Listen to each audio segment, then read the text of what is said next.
3 മണിക്കൂറും 5 മിനിറ്റും. ആരൊക്കെയാടാ ഇതിന് വോട്ടിട്ട് വന്നത്? എൻ്റെ അടുത്തൊക്കെ എന്ത് തെറ്റടാ ഞാൻ ചെയ്തത്? എൻ്റെ ഓർമ്മ ശരിയാണെങ്കിൽ ഞാൻ തിയേറ്ററിൽ സൈലൻ്റ് ആയിട്ടിരുന്ന് സിനിമ കാണുന്ന ഒരാളാണ്. ഇത്തിരി മാസ് ആക്ഷൻ പടമൊക്കെ ആണെങ്കിൽ ഹൊയ് ഹേ എന്ന് 2 കൈയടിക്കുമ്പോൾ അത്രേ ഉള്ളൂ. പണ്ടൊക്കെ ആണെങ്കിൽ അലമ്പായിരുന്നു, ഇപ്പോൾ അങ്ങനെയൊന്നുമില്ല. എൻ്റെ ഓർമ്മ ശരിയാണെങ്കിൽ ഞാൻ ഈ അടുത്ത കാലത്ത് തിയേറ്ററിലിരുന്ന് തള്ളക്കൊളിച്ച സിനിമ കങ്കുവയാണ്. അത് കഴിഞ്ഞിട്ട് ഇത് ഇത് മലങ്കൾട്ടെന്ന് പറയാൻ പറ്റില്ല, അപരാധമെന്ന് പറയാൻ പറ്റില്ല, കാട്ടപരാധമൊന്നും പറയാൻ പറ്റില്ല. അതിനപ്പുറം എന്തെങ്കിലും ഉണ്ടെങ്കിൽ അതാണിത്. മകുടം. സംവിധാനം ചെയ്തിരിക്കുന്നത് വിശാൽ, നായകൻ വിശാൽ, നായകൻ്റെ അച്ഛൻ വിശാൽ. ഇതിനപ്പുറമുള്ളത് കാണിച്ചില്ല, സമയമില്ലാത്തതുകൊണ്ടാണെന്നും എല്ലാം വിശാൽ. ഈ സിനിമ ഇത് 3 മണിക്കൂർ കണ്ടിരിക്കുക എന്ന് പറയണത്, ഞാൻ മനസ്സിൽ വിളിക്കുക, ഞാൻ തള്ളക്കി വിളിക്കുക തിയേറ്ററിൽ. ഒന്ന് തീത്തുറ്റി പോടേ എന്നും പറഞ്ഞുകൊണ്ട് ഞാൻ പിന്നെ ഒരു ഘട്ടം കഴിഞ്ഞ് ഇറങ്ങി പോകാമെന്ന് വിചാരിച്ച്. പിന്നെ എന്തായാലും ഇത്രയും കണ്ട് പിന്നെ ഫുള്ളായിട്ട് ലാസ്റ്റ് ആകുമ്പോൾ എന്തിനാണ് കാണിക്കണമെന്ന് കണ്ടിട്ട് പോകാമെന്ന് വിചാരിച്ച് മാത്രം ഒരു കണ്ട സിനിമയാണ്. ഞാൻ ഒരു സിനിമയ്ക്കും ഇങ്ങനെ തീരെ പറയാറില്ല, എന്നെ അത്ര ക്ഷമ നശിച്ച്. ഇതിന് ഞാൻ പറയും, ഇതെനിക്ക് അത്രമാത്രം നമ്മൾ ഒരു ടിക്കറ്റ് എടുത്ത് ഒരു മനുഷ്യൻ നിൻ്റെ സിനിമ കാണാനല്ലടാ പറഞ്ഞത്, ഇങ്ങനെയാണോ കാണിച്ചു വയ്ക്കണേ? ഇതിൽ സ്പോയിലർ വരുമോ തേങ്ങ വരുമോ എന്നൊന്നും ഞാൻ ഒരു ഡിസ്ക്ലൈമറും പറയാനില്ല. എനിക്ക് വായി തോന്നിയല്ല ഞാൻ പറയും, നിങ്ങൾ വേണമെന്നുള്ളവർ കണ്ടാൽ. ഇത് വിശാൽ. ആദ്യം തുടക്കം വിശാലിൻ്റെ ഒരു ചെറിയ കുടുംബം. നമ്മുടെ ഇവ മൊണ്ണയാണ് ഈ മകൻ വിശാലും. അവൻ്റെ പേര് കൃപാകരൻ. കൃപ എന്ന് പറഞ്ഞാൽ മലയാളത്തിലെ കൃപ, തമിഴിൽ പോകുമ്പോൾ കൃപ ആവും, കൃപാകരൻ. അപ്പോൾ ഇവൻ മെഡിക്കൽ റെപ്പാണ്. അത് മറ്റ് പല നിരോധിത മരുന്നുകളല്ലേ സാർ കൊടുത്തുകൊണ്ടിരിക്കുന്നത്. ഡോക്ടർമാരൊക്കെ ഇങ്ങനെ അലമ്പന്മാരാണ്. അപ്പോൾ അതിനെതിരെ ഇവൻ ഇങ്ങനെ നന്മ പിടിച്ചുകൊണ്ടിരിക്കുന്നതുകൊണ്ട് ഇവൻ്റെ ഇതാരും എടുക്കണില്ല, ഇവൻ്റെ മരുന്നൊന്നും ആർക്കും വേണ്ട. അങ്ങനെ അവൻ തെറ്റിയിരിക്കുന്ന സമയത്ത് വലിയ സാലറി ഒന്നും ഇല്ലാതെ ഒരു ചെറിയ വരുമാനം കൊണ്ട് ഇവനങ്ങ് ജീവിച്ച് പോകണമെന്നുള്ള രീതിയിൽ ഒരു സാധാരണക്കാരനായിട്ടുള്ള ഒരു. പക്ഷേ ഇവൻ മൊണ്ണയാണെന്ന് കാണിക്കാൻ വേണ്ടിയിട്ട് ഇവൻ കണ്ട് കാണിച്ചു കൂട്ടരെന്ന് പറഞ്ഞാൽ ഇവനെന്തോ അസുഖമുള്ള പോലെയാണ് ഈ കഥാപാത്രം പെരുമാറുന്നത്. കാരണം ഇവൻ മൊണ്ണയാണെന്ന് എല്ലാവരെയും രജിസ്റ്റർ ചെയ്യണം. അതിനുവേണ്ടി കാണിക്കുന്ന വെപ്രാളമെന്ന് പറഞ്ഞാൽ ഭാര്യ എന്ന് പറയുന്നത് തുഷാര വിജയ്. അത് ഉണ്ട് ഒരു സൈഡിൽ. അപ്പം ഇവൻ്റെ അമ്മായി അച്ഛൻ, തുഷാര വിജയൻ്റെ അച്ഛനാണ് തമ്പിരാമയ്യ നോർമലി ഉള്ള സിനിമയിൽ വെറുപ്പിക്കലാണ്. അപ്പോൾ ഇതുപോലത്തെ ഒരു വെറുപ്പിക്കൽ പടത്തിൽ വന്ന് ഞാൻ ആ രീതിയിൽ വെറുപ്പിക്കൽ. ഇയാൾ വന്ന് നിന്നിട്ട് മറ്റേ രാജാപ്പാട്ട് കാലത്തിലെ രാജാക്കന്മാരുടെ ഇതൊക്കെ ഇവർ കാണിക്കില്ല, അതുപോലത്തെ അഭിനയമാണ് കേട്ടോ. എന്ന് പറഞ്ഞിട്ട് ഇതെങ്ങനെ ചേർന്ന് പോകണം എന്നുള്ളത് അവർക്ക് ചിന്തിച്ചുകൂടെ? ഇങ്ങനെ ഈ കഥാപാത്രമൊക്കെ ഇങ്ങനെയൊക്കെ സംസാരിച്ച് കഴിഞ്ഞാൽ ഈ സിനിമയോട് ചേർന്ന് പോകും. ഈ സിനിമയല്ലേ, ഒരു സിനിമയിലും അയാൾ ചേർത്തില്ല. ഇയാൾക്ക് പ്രശ്നം എന്ന് പറഞ്ഞാൽ കാറുള്ളവനെ മാത്രമേ കല്യാണം കഴിപ്പിച്ചയക്കുള്ളൂ. വിശാലും മറ്റേ ഏഴാങ്കുലിയല്ലേ, ഇത് തെറ്റിയിരിക്കുന്ന ഒരു മനുഷ്യനാണ്. കാറും തേങ്ങയൊന്നും എൻ്റെ ഇല്ല. ഇപ്പം ഇയാളെ പറ്റിക്കാൻ വേണ്ടിയിട്ട് കാറുണ്ടെന്ന് കാണിക്കാൻ വേണ്ടിയിട്ട് കാണിക്കുന്ന മൊണ്ണേശ്വരങ്ങൾ. എന്നിട്ട് ഓക്കെ ഒരു കാർ എടുക്കാൻ തീരുമാനിച്ച് ഇവ 4 ലക്ഷം രൂപ വേണ്ടി കാർ എടുക്കാറുണ്ട് കേട്ടോ. നമ്മളൊക്കെ മാസത്തിൽ വലിയ കുഴപ്പമില്ലാത്ത സാലറി ഉണ്ടെങ്കിലും മാസം തീരാറാകുമ്പോൾ ഒരു തേങ്ങയും കയ്യിൽ കാണില്ല. ഇവൻ്റെ 4 ലക്ഷം രൂപ സേവിങ്സ് ഇട്ട് വെച്ചിട്ടുണ്ട്. എന്നിട്ട് അവൻ ദാരിദ്ര്യം പറഞ്ഞു തുടങ്ങണം. 4 ലക്ഷം രൂപ സേവിങ്സ് ഉള്ളവർ മറ്റേ വാഷിംഗ് മെഷീൻ്റെ നാല് ഡ്യൂ ഉണ്ട്, EMI അടയ്ക്കാൻ. അങ്ങനത്തെ ഒരു അവന് സിബിൽ സ്കോറൊന്നുമില്ല. സിബിൽ സ്കോർ ഇല്ലാത്തത് കൊണ്ട് അവന് കാർ എടുക്കാൻ പറ്റുന്നില്ല. ഇത് ഞാൻ ഈ പറയണത് 5-10 മിനിറ്റിൽ നടക്കുന്ന കാര്യങ്ങളല്ല, 1 മണിക്കൂറോളം നടക്കുന്ന കാര്യങ്ങളാണ് ഈ സിനിമയിൽ. ഇവൻ ഒരു ഷോറൂമിൽ പോവും, ആദ്യം ടാറ്റയുടെ ഷോറൂമിൽ പോവും, സാർ ഇതില്ല, മറ്റേ എന്താ പറയുക സിബിൽ സ്കോറില്ല. അടുത്ത് വേറൊരു ഷോറൂമിൽ പോവും, ഹുണ്ടായുടെ എവിടെയാ പോവും, അവിടെയും ഇത് തന്നെ പ്രശ്നം. അങ്ങനെ ഇവന് മനസ്സിലായല്ലോ, ഇവന് ഇത് വായിക്കാനുള്ള കഴിവില്ല, യോഗ്യത ഇല്ലയെന്ന് മനസ്സിലായി. എന്നാലും ഇവൻ പിന്നെ എല്ലാ ഷോറൂമിലും ഭാര്യയും മക്കളുടെ സൈഡ് പോയി ജ്യൂസ് കുടിക്കുന്നു. അവസാനം ഹോണ്ടയായിരുന്നു, ഹോണ്ടക്കാരൊക്കെ അറിഞ്ഞോണ്ട് തന്നെ ചെയ്തിട്ടുണ്ടോ, ഹോണ്ടക്കാരന്മാർ വന്നിരുന്നിട്ട് വാ ജ്യൂസ് കുടിക്കല്ലേ വന്നത്. നമുക്കെല്ലാവർക്കും ഇവിടെ നെറ്റ്വർക്കുണ്ട്, കാറോളികളുടെ നെറ്റ്വർക്ക്. ഈ നെറ്റ്വർക്ക് പ്രകാരം നീ എല്ലായിടത്തും പോയിട്ട് CCTV ഞാനിവിടെ നോക്കിക്കൊണ്ടിരിക്കുകയാണ്. എൻ്റെ കുടുംബ പേര് എല്ലാം അങ്ങോട്ട് പറഞ്ഞു കൊടുക്കും ഈ ഡീലർ. ഇവിടെ ഇല്ല സാർ, നിങ്ങൾക്ക് ഇങ്ങനെ ഓടി നടന്ന് ജ്യൂസ് കുടിക്കണം, അതിനല്ലേ നിങ്ങൾ ജോലി ചെയ്യുന്നത്. കാറിൻ്റെ ടെസ്റ്റ് ഡ്രൈവ് എന്ന് പറഞ്ഞിട്ട് കാറിന് പോവാം, കാറിൽ ഓട്ടിക്കാം, അതിലെ പരിപാടി എന്നുകൊണ്ട് അവനെ അട്ടിവിടുന്നു കേട്ടോ.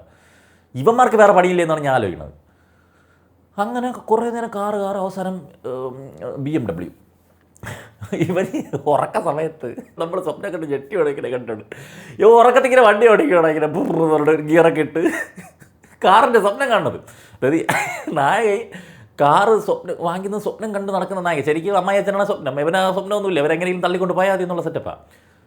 പക്ഷേ ഇവ സ്വപ്നം കാണുന്നത് കാറ് വാങ്ങിക്കുന്ന സ്വപ്നം കാണുന്നതായിട്ട് നമുക്ക് മനസ്സിലാവണം. അതിന് വേണ്ടിയിട്ട് ഇങ്ങനെ കൊച്ചു പിള്ളേർ മറ്റേ ഇതിൻ്റെ തൊട്ടിൽ കിടന്ന് കാണിക്കുമ്പോൾ അല്ലെ കാറൊക്കെ എടുത്തിട്ട് അപ്പോൾ വിചാരിച്ചത് പറ്റിയ സാധനമാണ്. ചിരിച്ച് മരിക്കാനുള്ള പരിപാടിയാണ് ഈ ചെയ്ത് വെച്ചിരിക്കുന്നത്. അവിടെയൊക്കെ തുടക്കം നല്ല മലകെട്ടായിട്ട് നല്ല സെറ്റപ്പിൽ പോയിട്ടുണ്ട്.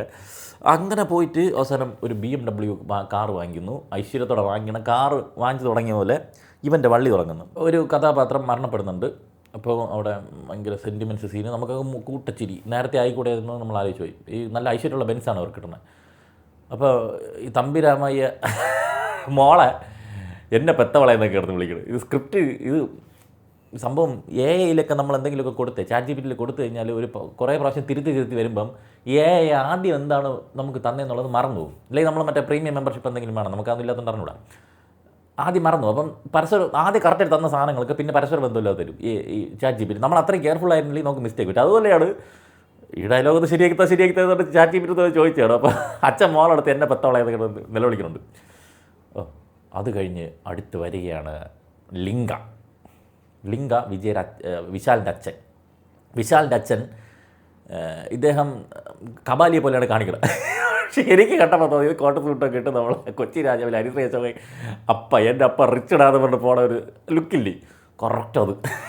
ഇത് വന്നതിന് ശേഷം അടുത്ത കോമഡി പീസ്, ഇയാൾക്ക് സ്ലോ മോഷൻ അത് ഇത് പരിപാടിയായിട്ടൊക്കെ ഇങ്ങനെ പോയിട്ട് ഫസ്റ്റ് ഹാഫ് എങ്ങനെ എത്തിയിട്ടുണ്ട്. ഫസ്റ്റ് ഹാഫ് അങ്ങനെ നമുക്ക് ഈ വെറുപ്പിക്കൽ ഇറങ്ങിയ മോഡലൊന്നുമില്ല, ഇത് കോമഡി ആയിട്ടൊക്കെ കണ്ടോണ്ടിരിക്കും.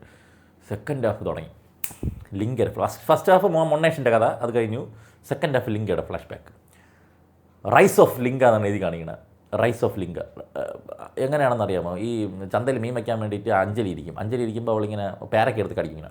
അപ്പോൾ ഇത് കാണുമ്പം റൈസ് ഓഫ് ലിങ്ക, അതാണ് റൈസ് ഓഫ് ലിങ്ക. വേറെ ഒന്നും കാര്യമില്ലല്ലോ. അവിടെ നിന്ന് അങ്ങോട്ട് അഞ്ജലിയുടെ വെറുപ്പിക്കലും. അഞ്ജലി ശബ്ദം തന്നെ അറിയാലോ, കേ പറഞ്ഞിട്ട്. അതിൻ്റെ ഇടയിൽ കൂടി ഈ പടത്തിലെ ക്യാരക്ടറും അങ്ങനത്തെ ക്യാരക്ടർ OTT വരുമ്പം പറത്തി വിടും ആൾക്കാർ. റോസ്റ്റ് ഞാൻ തന്നെ മിക്കവാറും എടുത്തിട്ട് എനിക്ക് കാണാൻ വയ്യ, അതാ ഒരു കാര്യം. അഞ്ജലിയുടെ യവൻ്റെയും കോപ്രായോ എന്ന് പറഞ്ഞു കഴിഞ്ഞാൽ ഇവൻ അഞ്ജലി ഇങ്ങനെ മീൻ വെച്ചുകൊണ്ടിരിക്കുമ്പോൾ ഓരോരുത്തരെ മീനിൻ്റെ പുറത്ത് തള്ളിയിടും. അപ്പോൾ ഒരു കോൺവെർസേഷൻ ആകുമല്ലോ. പണ്ടൊക്കെ സിനിമയിൽ പൈസ കൊടുത്തിട്ട് അവളെ ഇങ്ങനെ കയറി പിടിക്കാൻ വേണ്ടി നോക്കുമ്പോൾ നായിക വന്ന് രക്ഷിക്കുന്ന ഹീറോയിസൊക്കെ കണ്ടിട്ടുണ്ട്. ഇതെന്ത് ഓർഗാസമൊന്നും എനിക്ക് അറിഞ്ഞില്ല. ഇവിടെ മീൻ വിറ്റുകൊണ്ടിരിക്കുന്നിടത്ത് അവളെ പിടിച്ചങ്ങ് തള്ളിയിടും. അവൻ്റെ അടുത്തിരിക്കുന്നിടത്ത് തള്ളിയിടുമ്പോഴേക്കും അവൻ ചെയ്തതിൻ്റെ തെറ്റായിട്ട് പാരിതോഷം ചെയ്യും. മാർക്കറ്റിലെ ഗ്യാങ്സ്റ്ററാണ് കേട്ടോ. ഇവ ദുഷ്ടനായിട്ടൊക്കെയാണ് തുടക്കം കാണിച്ചിരുന്നത്. പക്ഷേ നന്മയുള്ള ദുഷ്ടനാണ്, അങ്ങനത്തെ ഒരു പ്രത്യേകതര ക്യാരക്ടർ. അപ്പോൾ ഇത് കണ്ടിട്ട് അവൾക്ക് പ്രേമാവും അവൻ്റെ അടുത്ത്. എൻ്റെ പൊന്നോളൂ. എന്നിട്ട് അപ്പൻ്റെ അടുത്ത് കേൾക്കട്ടാ, അച്ഛൻ്റെ അടുത്ത് കേൾക്കട്ടെ, അമ്മയുടെ അടുത്ത് കേൾക്കട്ടാ എന്നൊക്കെ പറഞ്ഞുകൊണ്ട് അച്ഛൻ്റെ അമ്മയുടെ സമ്മതം ചോദിക്കുന്ന സീനൊക്കെ ഉണ്ട്. ചിരിച്ച് മരിക്കും. ഇത് കഴിഞ്ഞിട്ട് പിന്നെ ഇത് വെറുപ്പിക്കലാണ്. അതിൻ്റെ ഇടയ്ക്ക് ഒരു പാട്ടുണ്ട്, മറ്റേ പാട്ട്. ഇത് GV പ്രകാശ് കുമാറാണ് ഇത് ചെയ്തിരിക്കുന്നത് കേട്ടോ.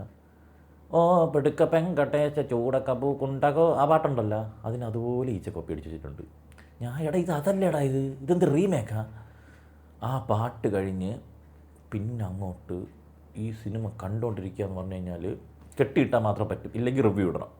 റിവ്യൂ പറയുകയാണെങ്കിൽ ഫുൾ ഇത് കാണാൻ പറ്റും. വിശാലിൻ്റെ അഭിനയമൊക്കെ എന്ന് പറഞ്ഞു കഴിഞ്ഞാൽ ഒരാൾ മരിച്ച് കിടക്കുകയാണ്. അപ്പം മരിച്ചപ്പം വിഷമം കാണിക്കണം. സംഭവം ഞാൻ നോക്കുമ്പം വിശാൽ ഒരു വാക്മാൻ എടുത്തോണ്ട് ഇങ്ങനെ വാക്മാൻ ഷോക്ക് അടിച്ചോളൂ ഇങ്ങനെ ഇരിക്കണം. ഞാൻ വിചാരിച്ച ആദ്യം വാക്മാൻ ഇന്ന് ഷോക്ക് അടിച്ചായിരിക്കും. നിങ്ങൾ എപ്പോഴെങ്കിലും ഓറ്റിട്ട് വരുമ്പോൾ ആ സീൻ എടുത്ത് കണ്ടു നോക്കുക. വാക്മാൻ ഇങ്ങനെ പിടിക്കുന്നു, ഷോക്ക് അടിക്കും. സംഭവം അതല്ല, അദ്ദേഹം മരിച്ചതിൻ്റെ വിഷമത്തിൽ കരഞ്ഞു തീർക്കുകയാണ്. എന്നാൽ ഒരാൾ മരിച്ചു കിടക്കുമ്പോൾ ആശുപത്രി കൊണ്ടുപോകണം, എന്തെങ്കിലും ചെയ്യുമല്ലോ. പകരം വാക്മാനിൽ പാട്ട് കേട്ടോണ്ടിരിക്കണം. എൻ്റെ പൊന്നോളിയോ, വാക്മാനിൽ ബാക്ക് അടിച്ചിട്ട് അതെന്തോ സംഭവം എനിക്ക് മനസ്സിലില്ല. നീ മൊത്തം കേട്ടില്ലല്ലേ? നീ മൊത്തം കേട്ടിരുന്നെങ്കിൽ ഇങ്ങനെ പറയില്ല. മൊത്തം കേട്ടിട്ട് എനിക്കൊന്നും തോന്നില്ല എന്താണ് അവർ ഉദ്ദേശിച്ചതെന്ന്. എന്തൊക്കെ ഞാൻ പറഞ്ഞില്ല, ChatGPT പരിപാടിയാണ്.